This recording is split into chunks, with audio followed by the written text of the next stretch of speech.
വളരെ നിർണായകമായ ഒരു ഇടപെടലാണ് സുപ്രീം കോടതിയുടെ ഭാഗത്ത് നിന്ന് ഈ ഹർജിയിൽ ഉണ്ടാകുമെന്നാണ് ഹർജിക്കാർ പ്രധാനമായും വിശ്വസിക്കുന്നത്. നിലവിൽ തന്നെ ഇവിടെ ഈ രക്ഷാപ്രവർത്തനവും തിരച്ചിലും മറ്റും നടക്കുന്നുണ്ട് എങ്കിൽ കൂടിയും അത് ഈ തുടർച്ചയായ രക്ഷാപ്രവർത്തനമല്ല നടക്കുന്നതെന്നാണ് ഈ അഭിഭാഷകർ, അതായത് ഹർജി നൽകിയിരിക്കുന്ന KR സുഭാഷ് ചന്ദ്രൻ ഉൾപ്പെടെയുള്ളവർ ചൂണ്ടിക്കാണിക്കുന്നത്. ഇടവേളകളില്ലാതെ ഈ തിരച്ചിൽ നടത്തണമെന്നാണ് ഇവർ ആവശ്യപ്പെടുന്നത്.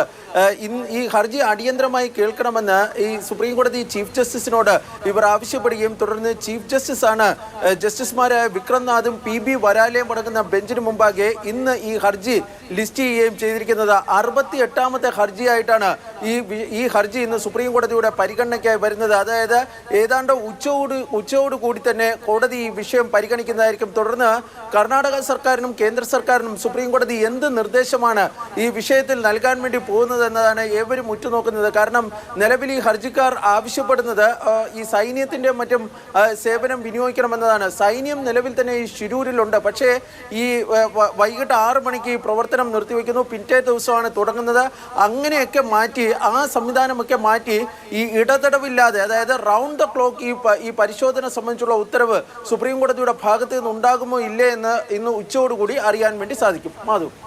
B. ബാലഗോപാലാണ് വിവരങ്ങൾ നൽകിയത്. എന്തായാലും ഇന്ന് ഉച്ചയോടുകൂടി സുപ്രീം കോടതിയിൽ നിന്നുള്ള നിർണായകമായ ഇടപെടൽ ഉണ്ടാകുമോ എന്നുള്ളത് അറിയാം.